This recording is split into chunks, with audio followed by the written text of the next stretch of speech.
Hello students and welcome to today's session. हम अपने घर में पूरा दिन कितने काम करते हैं। कभी हम चिप्स का पैकेट खोलते हैं, कभी हम पॉलीथिन के अंदर से अपनी बुक्स निकालते हैं, कभी हम मार्केट से लाए सामान को उसकी रैपिंग से निकालते हैं, कभी कभी मम्मा मार्केट से लाई हुई दालों को, मसालों को उनके रैपर से अलग करके बॉक्सेस में डालती हैं। जब हमारे घर में राशन आता है तो it comes in a huge carton, उस कार्टन को हम डिस्कार्ड करते हैं। Likewise, there are so many different waste products that we throw out of our house every day. This waste or this rubbish has to be managed. Otherwise, this is going to keep on piling in our neighborhoods. और उससे क्या होगा? वहाँ पर breeding of houseflies and other insects will start. And these insects, as we all know, are a storehouse of germs and diseases. Therefore, the chapter that we are going to study today is absolutely important. It is about wastewater management. Let us first understand what is wastewater. So, wastewater is any dirty water that is collected from different units. Now, these units can be domestic or they can be commercial. Domestic waste water कहाँ से आता है? Domestic waste water आता है house hold activities से, which include cleaning operations like mopping the floors, laundry, food preparation, bathing, body excretions such as urine and faeces. Normally इस waste water के अंदर ऑर्गेनिक और इनऑर्गेनिक मैटर होता है और इसके अंदर सॉल्युबल और इनसॉल्युबल मटेरियल्स होते हैं। अगर इन मटेरियल्स को हम ऐसे ही अनट्रीटेड रिवर्स के अंदर या पॉन्ड्स के अंदर या लेक्स के अंदर मिलने देते हैं तो उससे क्या नुकसान होता है? इनके अंदर जो हार्मफुल टॉक्सिक सब्सटेंसेस होते हैं, they destroy the fresh water sources like the rivers, ponds and lakes. Therefore, it is very, very important that these are treated before this water is mixed with the fresh water sources. Normally, पानी के अंदर जो substances होते हैं उनमें microorganisms भी होते हैं. These microorganisms are capable of breaking down these organic and inorganic matter into tiny soluble material. But कई बार क्या होता है कि या तो इनका जो अमाउंट होता है वो इतना ज़्यादा होता है कि माइक्रो ऑर्गेनिजम्स काम नहीं कर पाते, या फिर इस पानी के अंदर जो टॉक्सिक मटेरियल होता है वो टॉक्सिक मटेरियल इतना ज़्यादा होता है कि माइक्रो ऑर्गेनिजम्स खुद सर्वाइव नहीं कर पाते. That is the reason it becomes very essential for the waste water to be sent to treatment plants before it is released into water bodies. Let us understand what this waste water actually contain. तो जो waste water हमारे घर के अंदर से निकलता है उसके अंदर होता है soap, food particles, toothpaste, bits of paper, strands of hair, traces of oil, dust, urine and human excreta. Monsoon season में क्या होता है? मॉनसून सीजन में rain water also gets into the drains. Now this adds silt, pebbles, leaves and other plant material to the waste water. अब ये जो waste water है इसको क्या बोलते हैं? इस वेस्ट वाटर को बोलते हैं sewage.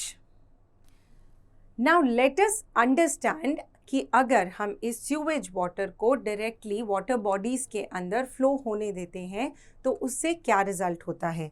How does sewage water harm aquatic life?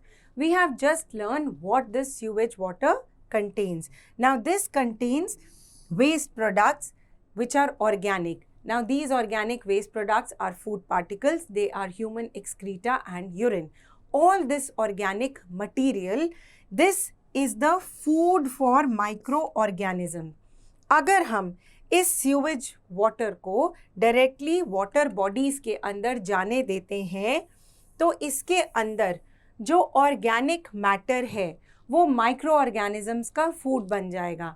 इसका मतलब माइक्रो ऑर्गेनिजम्स की मल्टीप्लिकेशन बहुत स्पीड से होगी. माइक्रो ऑर्गेनिजम्स इस फूड को ब्रेक डाउन करने के लिए पानी में डिसॉल्व्ड ऑक्सीजन को यूज़ करते रहेंगे. and in this way bacteria, fungus and algae will continue to grow into water bodies. इसकी वजह से क्या होगा, वाटर के अंदर जो डिजॉल्व ऑक्सीजन है वो धीरे धीरे कम होता जाएगा. वो ऑक्सीजन कम होगा एंड इनकी growth on the top layer of water will increase. That will block the sunlight. अब सनलाइट आ नहीं रही, कोई फ्रेश फोटोसिंथेसिस हो नहीं पा रहा, there is no oxygen, so how will the plant survive? Aquatic plants will die. Once aquatic plants will die and there is no photosynthesis, there will be no more dissolved oxygen inside the water bodies for aquatic animals like fish. तो धीरे धीरे aquatic animals भी मरना शुरू हो जाएंगे. So once the sewage water is dissolved in water bodies, number one, aquatic plants die. Number two, aquatic animals also die. Number three, ये जो water bodies हैं, be it a river, ocean, sea, rivers or lakes, all these water bodies will be full of microorganisms. और microorganisms की वजह से क्या होगा? This water is going to become unusable, unfit for human consumption.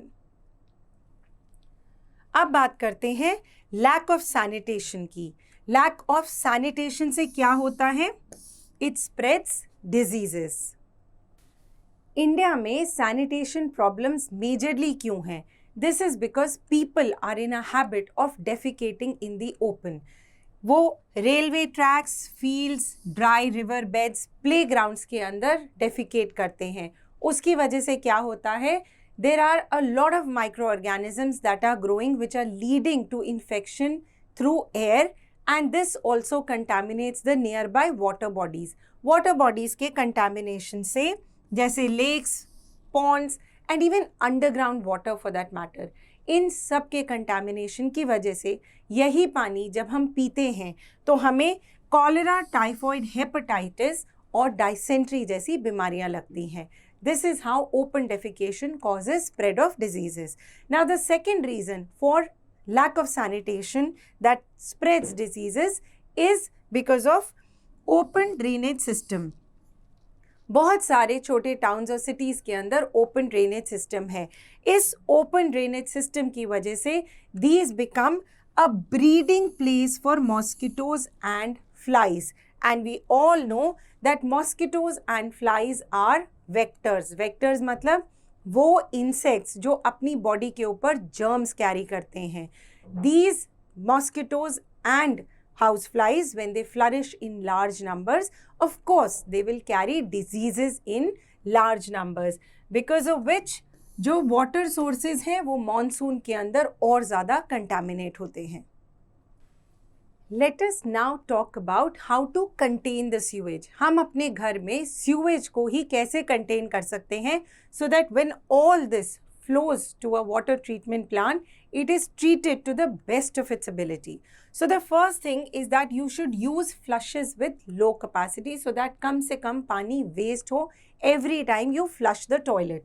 The second is household products जैसे कि cleansers, beauty products, medicine, automobile, oil and paint को कभी भी ड्रेन में नहीं डालना चाहिए.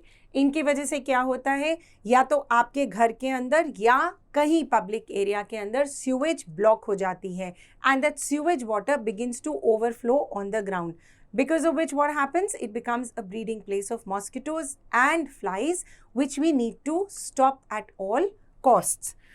Excess cooking oil, butter, meat fats, plastics, ऐसी चीज़ों को हमेशा डस्टबिन में फेंकना चाहिए. इन्हें कभी भी सीवेज पाइप्स के अंदर नहीं फेंकना चाहिए. The next thing is that you should fix leakages in your sewer pipes. Sewer pipes के अंदर लीकेज होगी तो वो वाटर पाइप्स के साथ मिक्स करेगी ही करेगी. So it is very very essential very important that we fix our sewage pipes. Also leaking sewage pipes का मतलब है गंदा पानी बाहर ग्राउंड पे आना. Once again, गंदे पानी का मतलब है breeding of mosquitoes, flies and other insects, which we have to avoid at any cost. We have been talking about water treatment. Now let us understand how is wastewater treated in a sewage treatment plant. So the first step is removal of large solids from sewage. इसको कैसे remove किया जाता है? Large screens के through solids को separate कर दिया जाता है. Pieces of stones, wood, plastic, glass and metal ये सब अलग हो जाते हैं. इसके बाद जो पानी बचता है it is stored in huge tanks for 8 to 12 hours. In 8 to 12 hours के अंदर क्या होता है? Sedimentation. Organic matter like human excreta settles to the bottom of this water. इसके बाद जो नीचे settle हुआ insoluble material है जिसको sludge बोलते हैं, इस sludge को एक और टैंक में शिफ्ट कर दिया जाता है. This sludge is either used as manure or it is burnt and used as a landfill. और जो बचा हुआ पानी होता है उसको decomposition के लिए एक अलग aerated टैंक के अंदर भेज दिया जाता है. Aerated tank, why? Because इस टैंक के अंदर microorganisms होते हैं. These microorganisms need air to breathe. ये microorganisms जब इस पानी के अंदर छोड़ दिए जाते हैं, they convert all the organic impurities into smaller particles which are harmless. The next step is the final separation of sediments and chemical treatment. तो अभी तक हमने देखा कि solid substances को remove कर दिया, फिर हमने देखा कि सेडिमेंटेशन से जो ऑर्गेनिक मैटर था हमने उसको अलग कर दिया. इसके बाद हमने किया decomposition of organic matter. Decomposition के बाद भी there may still be some impurities which need to be separated and there may still be some organic matter which has to be broken down. Both these things are taken care of in step number 4. In the final separation, the wastewater is once again transferred into tanks which are also known as sedimentation tanks. In sedimentation tanks के अंदर if there is any more waste that is left, it is settled to the bottom of the tanks. और जो ऊपर का पानी होता है उस पानी को क्लोरीन ट्रीटमेंट के लिए भेज दिया जाता है. Now this chlorine kills all the microorganisms present in the wastewater.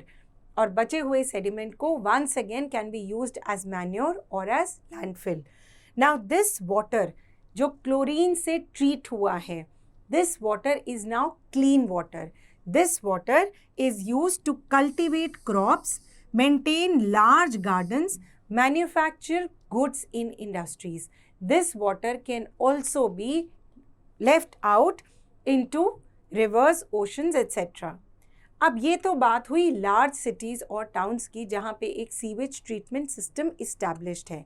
अब बात करते हैं छोटी विलेजेस की, छोटी सिटीज़ की जहाँ पर सीवेज ट्रीटमेंट प्लांट्स नहीं हैं. In cases of such cities and villages, they make use of a septic tank. Septic tank क्या होता है? Septic tank एक underground tank है. It is a concrete tank जिसके अंदर एक inlet pipe है which we can see here and एक outlet pipe है. Waste water को inlet pipe से अंदर जाने दिया जाता है. There are microorganisms here just like the sewage treatment plant. They feed on organic matter and decompose it. जो पानी होता है वो पानी ऊपर से आउटलेट पाइप से अपने आप सॉइल के अंदर चला जाता है. Now this decomposed organic matter which has been digested or broken down into simpler substances by the microorganisms has to be removed from this tank from time to time. Let us understand the concept of chemical toilets now. A chemical toilet is mainly found in aircrafts, etc. So in the chemical toilet, the flush contains a chemical which decomposes and deodorizes the waste products there and then. So children, although we have learned so much about waste management, waste water management, it is important for us to remember कि हमारा घर वो smallest unit of waste production है जहाँ से हम waste की production को और सीवेज की ट्रीटमेंट को डायरेक्टली शुरू कर सकते हैं. वो कैसे? let us understand simple steps that we can take in our houses. The first is not to dispose of cooking oil fats into kitchen sink. हम पहले भी बात कर चुके हैं कि फैट सीवेज ड्रेन पाइप्स को ब्लॉक कर देता है. Second is T leave, solid food remains, sanitary napkins etcetera को किचन सिंक या टॉयलेट में डिस्पोज ऑफ नहीं करें. Once again, they obstruct the flow of water through the drain pipes. The last is that we should not dispose of chemicals such as paints, medicines, insecticides in the sink because they kill the microorganisms that are present there to clean water. So children, in this chapter, you have learnt about how waste is produced from domestic units and industrial units. You have learned the various steps that are involved in wastewater treatment. You've also understood the spread of diseases due to lack of sanitation. You've understood the concept of septic tank in small villages and cities. And you've also understood the basic steps that you need to take in order to reduce the system of sewage in your own house. Thank you.